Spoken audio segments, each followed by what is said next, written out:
The crack of his hand across my face silenced the entire Thanksgiving table. For a heartbeat, no one moved, not even me.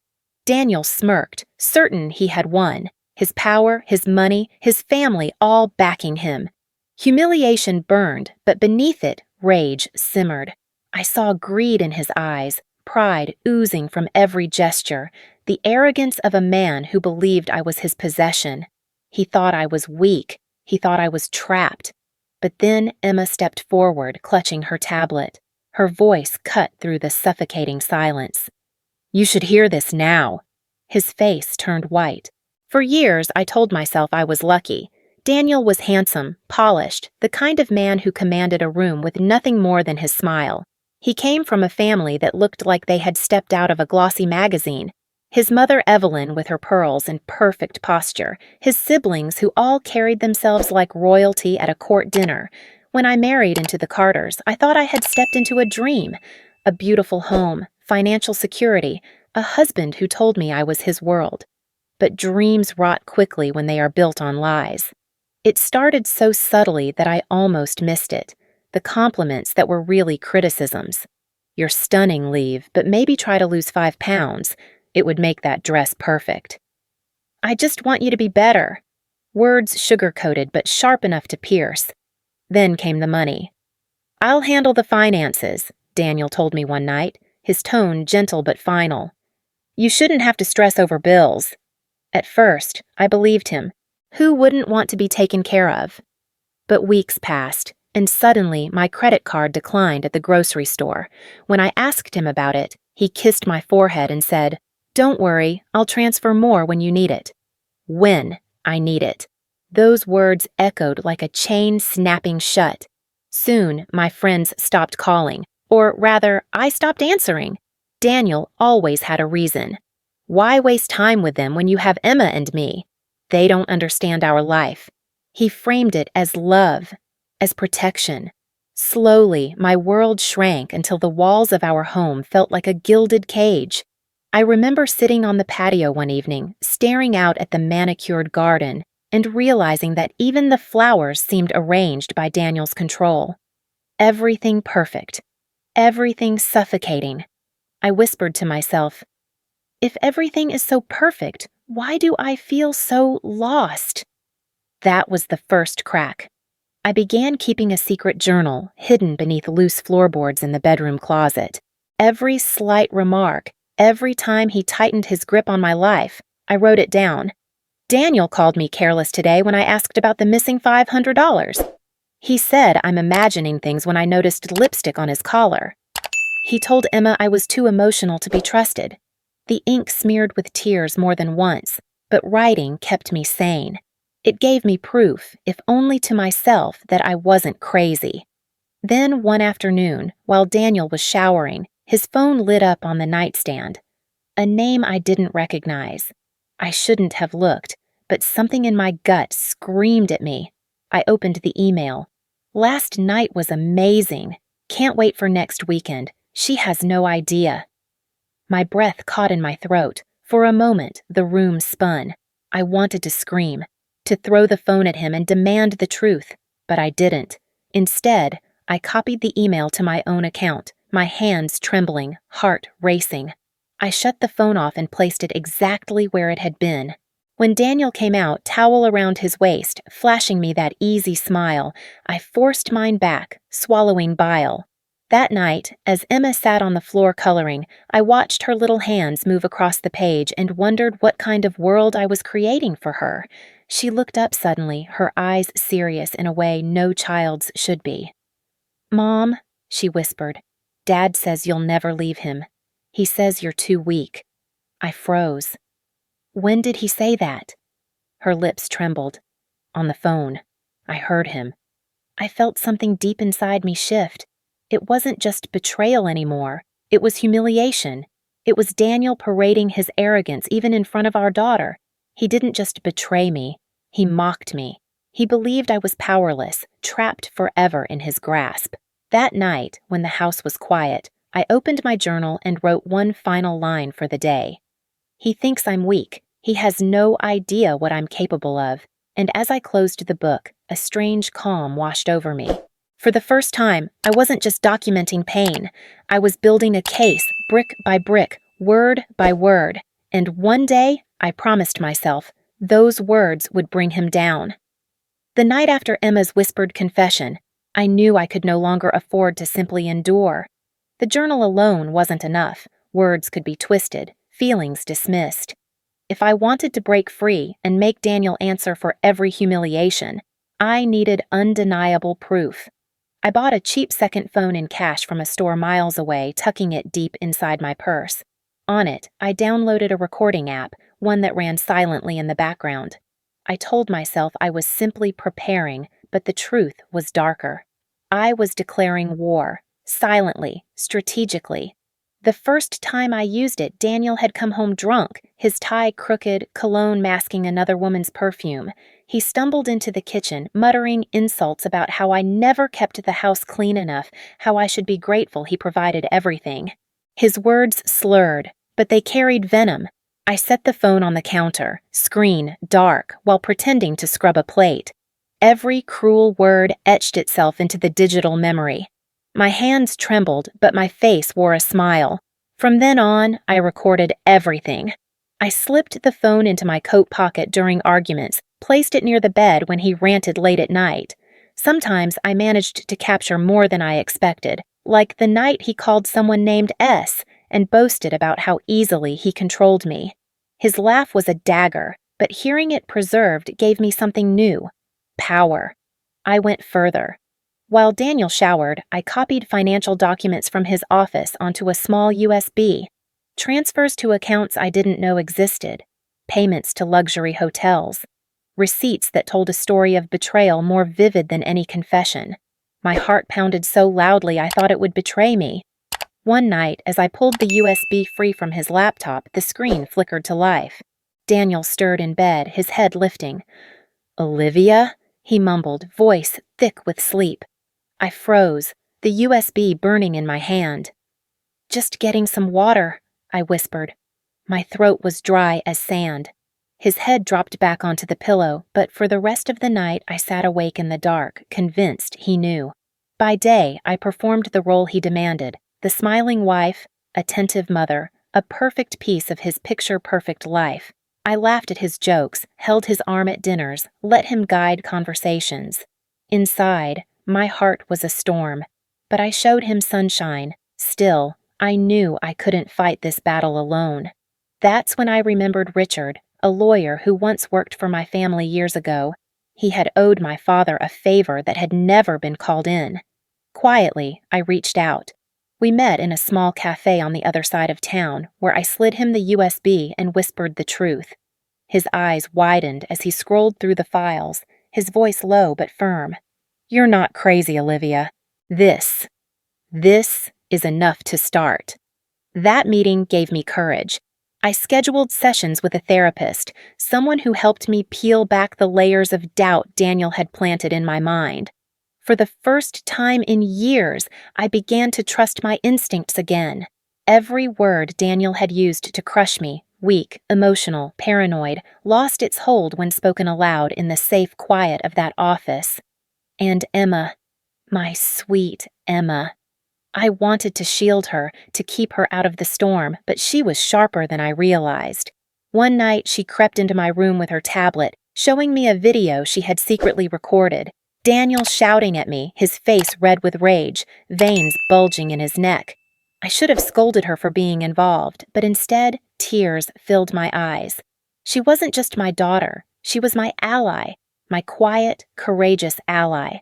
We sat together on the bed, her small hand in mine, and for the first time in a long time, I felt less alone. The world Daniel built around me was crumbling, and I was no longer the only one swinging the hammer. But even with allies, the danger lingered. Every time I walked into the house, I feared Daniel's eyes could see straight through me, that he might discover the secret phone or the hidden USB. At night, when his arms wrapped around me in bed, I had to stop my body from recoiling. To him, it was intimacy. To me, it was a prison. Yet I endured because endurance was part of the plan. And every secret I captured, every document I copied was another crack in his fortress. One day, those cracks would bring the whole structure down. For now, I waited, smiling through dinners, laughing at jokes that weren't funny, and keeping my secrets buried deep. But sometimes, when I caught my reflection in the mirror, I saw something new flickering in my own eyes, something Daniel never expected.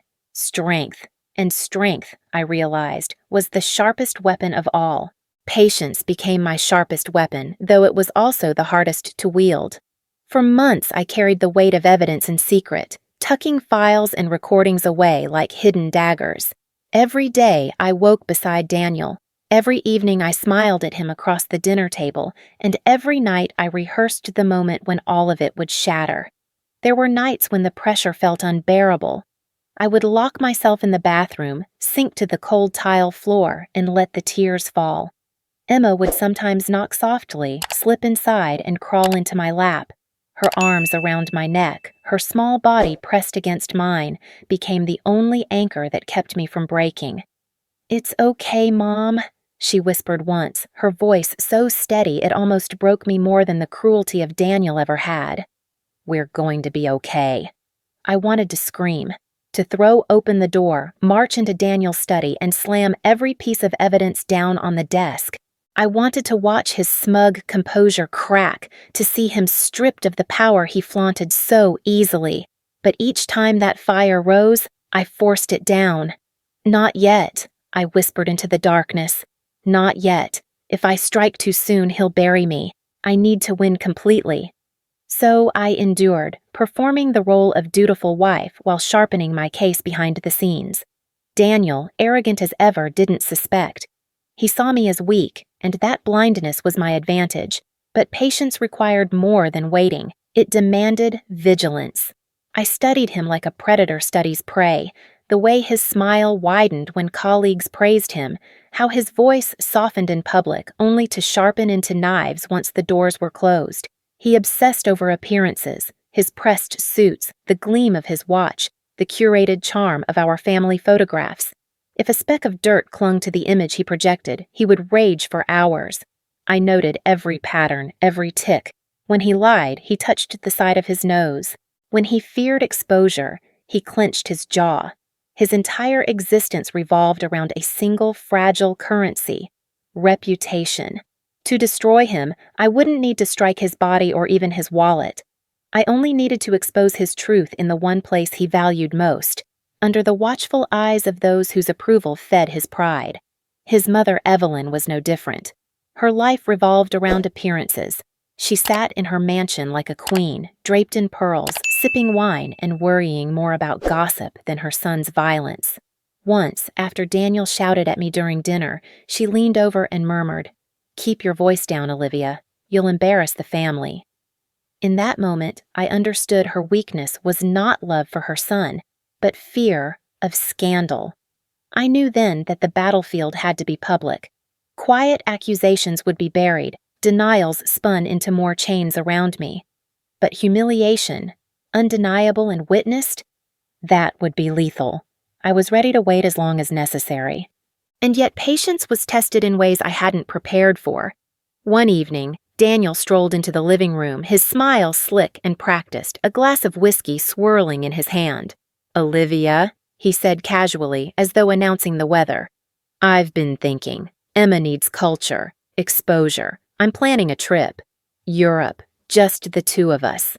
The air drained from my lungs. My smile faltered before I forced it back into place. "Europe?" I asked, my voice light though my stomach twisted. "Paris, Rome, maybe London. It'll be good for her." And his eyes flicked to me with a spark of cruelty. "A little time apart will be good for you too." I gripped the armrest of the chair, my nails digging into the fabric. He was planning to separate us, to weaken me by stealing the only reason I fought so hard. My pulse hammered as Emma's laughter echoed faintly from the next room. He couldn't take her.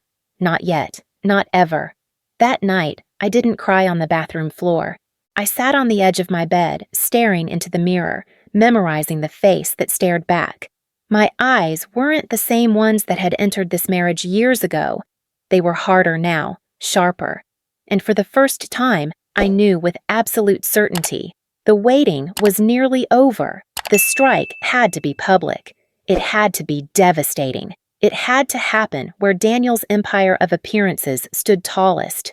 I thought of Thanksgiving, the family gathered around their lavish table, Evelyn watching like a hawk to ensure everything glittered. The perfect setting, the perfect stage. That was when the decision crystallized. I wouldn't simply escape Daniel. I would destroy the illusion he worshipped, in front of everyone. And when I was done, the world would see him not as the man he pretended to be, but as the monster he truly was. Thanksgiving had always been a performance in the Carter family, a pageant of wealth and tradition where Evelyn presided like a queen over her polished table. That year, the crystal glasses sparkled under the chandelier, the turkey was roasted to perfection, and laughter floated over the table like fragile glass. But beneath it all, I felt the tension coiled tight. Every smile was too sharp, every laugh too hollow. I sat beside Daniel, his hand resting on mine as though he were the loving husband he pretended to be. Inside, I counted each second, knowing the storm was close. The conversation turned to politics, then to business, and finally to me. Daniel's sister asked whether I had considered returning to work. Daniel chuckled, his voice dripping with mockery. Olivia doesn't need to work. She barely manages the house as it is. The table erupted in laughter, polite and strained. My cheeks burned, but I forced a smile. Then Emma dropped her fork, the clatter sharp in the silence. She bent down to retrieve it, and in that small pause, Daniel's temper cracked. For God's sake, Olivia, can't you even teach her basic manners? His voice rose, cutting through the polite veneer. I whispered, She's only 8, Daniel. That was enough. His hand lashed out, striking my cheek with a force that rang through the dining room like a gunshot. My head snapped to the side, a sharp sting spreading across my skin. Gasps filled the air, chairs scraped, but no one moved. Evelyn's lips parted, but no words came. Daniel straightened, smoothing his sleeve as if nothing had happened. He believed, as always, that silence was his ally. He thought fear would hold their tongues. The room froze in horror, waiting for me to crumble. But I didn't. I stayed perfectly still, my heart pounding, but my face calm. Because this time, I wasn't alone. Emma slid from her chair, her small frame trembling but her voice steady. She held her iPad against her chest like a shield. You should hear this. Now. Every head turned. Daniel's smirk faltered. Emma tapped the screen, and suddenly the room filled with his voice, slurred, venomous, unmistakably Daniel. You're useless, Olivia. Pathetic. Even Emma knows you're nothing without me. The recording captured the thud of a fist against the wall, my muffled sobs, Emma's frightened whimper. Gasps echoed around the table, and Evelyn pressed a hand to her pearls as if to keep herself from choking. Daniel's face drained of color. Turn that off, he barked, his voice cracking. But Emma didn't. The recording rolled on, and his drunken laugh spilled into the silence. She won't leave me. She's too weak. She's mine. Always mine. Whispers rippled through the family like fire through dry grass. A cousin muttered, Dear God, that's him! Another relative pushed back from the table, disgust etched across her face. I raised my eyes and met Daniel's.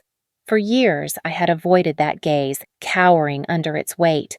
Now I held it, steady and unflinching. My cheek still burned from his slap, but the heat inside me was stronger. Rage, justice, release. For the first time, I wasn't afraid. And then came the twist, sharper than the sting on my skin. The recording didn't end with insults. It rolled seamlessly into another voice, Daniel's again, but different this time, confident, almost gleeful. She'll never leave me. She doesn't have the guts. I can sleep with whoever I want, and she'll still be there in the morning. Laughter followed, and then the unmistakable murmur of a woman's voice on the other end of the line. The dining room exploded. Evelyn gasped, her face paling to match the tablecloth. Daniel's brother stood, shaking his head. Daniel, is that you bragging about cheating? Daniel lunged across the table, grabbing for the iPad, but Emma clutched it tighter, backing into my arms. I rose slowly, my body between him and our daughter, and this time, when I spoke, my voice was strong enough to cut through the chaos. They've all heard it now, Daniel. Every lie, every insult, every betrayal. You can't take it back. He froze, his chest heaving, eyes darting from one shocked face to another. For once, no one rushed to defend him. No one looked away. His empire of silence had cracked wide open, and the truth poured out for all to see. I reached for Emma's hand, holding her close. Around us, the room buzzed with whispers, judgment, disbelief. But inside me, there was only calm. The first strike had landed. And for the first time in years, Daniel Carter was not in control. The Thanksgiving dinner ended in chaos. Daniel stormed out, slamming the door so hard the chandelier rattled, while the rest of the family sat frozen, whispering, stunned by the man they had just heard exposed. For a fleeting moment, I thought it might be over. But I should have known better. Daniel Carter would never surrender quietly. The next morning, the war began. He came at me with a fury I had never seen before, his charm stripped away to reveal the raw, desperate man beneath. He accused me of fabricating the recordings, of manipulating Emma, of orchestrating the entire spectacle to humiliate him. "You think you're clever, Olivia?" he spat. "You'll regret this. Everyone will see who you really are." Within days, whispers began to spread, whispers he had planted. Friends called me with uneasy voices, asking if it was true that I'd been unfaithful. Daniel told anyone who would listen that I had taken lovers behind his back, that Emma wasn't even his child. He paraded himself as the victim, the poor husband betrayed by a conniving wife. The family fractured under the weight of it. Evelyn clutched her pearls and declared, "My son would never behave that way. Olivia must have manipulated the recordings." Some cousins agreed, their loyalty too deeply tied to the family name. But others, those who had always seen the cracks in Daniel's mask, avoided his calls, their silence louder than any defense. For the first time, Daniel found himself without unanimous support. Still, he was not finished. One evening, Richard, my lawyer, slid a file across the cafe table where we often met. His expression was grim. "He's hired someone to fabricate messages, Olivia. Private chats between you and a man you've never even met. He plans to present them in court as proof of your so-called infidelity." The blood drained from my face. "He's going to use it to take Emma," I whispered. Richard nodded. "That's the plan. But don't panic. We'll be ready." I returned home that night and forced myself to act as though nothing was wrong, though inside I shook with fury. Daniel thought he could erase years of abuse with a few forged screenshots, that a judge would believe his lies over my truth. He underestimated me, again. When the day came to face him in court, Daniel arrived with his entourage of lawyers, his suit crisp, his confidence radiating. He slid the evidence across the table, smirking as though he had already won. The supposed chats were printed neatly, each line dripping with fabricated intimacy. "There," he said, his voice loud enough for the judge to hear. "Proof that she's unfaithful, proof she's unfit to raise my daughter." I didn't flinch. Richard rose calmly, placed a small flash drive on the table, and addressed the court. "Your Honor, these messages were manufactured. We have the original phone logs, IP addresses, and timestamps, courtesy of a digital forensic expert. They confirm that the messages originated from Mr. Carter's own accounts." The courtroom murmured. Daniel's smirk faltered. Before he could recover, Emma stood up from the bench beside me, her tablet clutched tightly. Her voice was small but clear. "I have something too. Still," she played a recording, a screen capture she had made without my knowledge, showing Daniel on his laptop late at night, typing furiously into a chat window. His face illuminated by the glow of the screen, his words damning as he muttered to himself about making her look like the liar she is. Gasps echoed through the courtroom. Daniel lunged forward shouting, "That's fake! She's just a child! She doesn't understand!" But it was too late. The truth was out. His lies had been exposed by his own daughter, the very person he had tried to weaponize against me. Then came the final twist, one I hadn't dared to hope for. Evelyn, who had sat rigid in the front row, finally stood. Her face was pale, her hands shaking, but her voice was steady. "Daniel," she said, "enough." All eyes turned to her. "You've brought shame to this family. I will not defend you anymore." The look on Daniel's face was one I had never seen before, pure betrayal. His mother, his greatest ally, had abandoned him in front of everyone. The fortress he had built on pride and power crumbled stone by stone. He slammed his fists on the table, his voice a guttural roar. "You think you've beaten me, Olivia? You think this is over? I'll drag you down with me if it's the last thing I do. I'll bury you." His words echoed through the courtroom, but they no longer carried the weight they once did. They sounded less like threats and more like the cries of a man already drowning. I sat silently, Emma's hand in mine, my heart steady. For the first time, Daniel's rage didn't terrify me. It only proved how desperate he had become. The final day of court arrived heavy with tension. Daniel looked immaculate as always, his suit tailored, his hair precise, his jaw set in grim determination. But beneath the polished surface, his eyes darted, restless, desperate. This was his last chance to regain control, and he knew it. I sat across from him, Emma's hand warm in mine, a quiet strength anchoring me. His lawyer rose first, announcing that Daniel had irrefutable evidence proving my unfitness as a mother. A new folder was slid across the table. My heart skipped, though my face stayed calm. It was his final card, his final card. Inside were photographs, grainy, distorted, of a woman who could have been me in intimate poses with a stranger. Daniel leaned back in his chair, smug once more, certain that shame would silence me. But Richard, my lawyer, stood slowly, almost wearily, as though he had been expecting this all along. He handed a thick packet to the judge. "Your Honor, these images were digitally altered. We've had them analyzed by experts. Metadata confirms they were fabricated within the last 2 weeks, traced directly to Mr. Carter's personal devices. He has attempted to deceive this court." The judge's eyes narrowed. Murmurs swept the room. Daniel's face flushed crimson, beads of sweat forming at his temple. He began to shout, but the judge silenced him with a raised hand. "Enough. I've seen enough." Then came the words that shifted the axis of my world. "Custody of Emma Carter is granted to her mother, Olivia Carter. As for marital assets, given Mr. Carter's misconduct and falsification of evidence, the division shall heavily favor Mrs. Carter." The gavel struck. The sound reverberated like a gunshot of justice, sealing Daniel's downfall.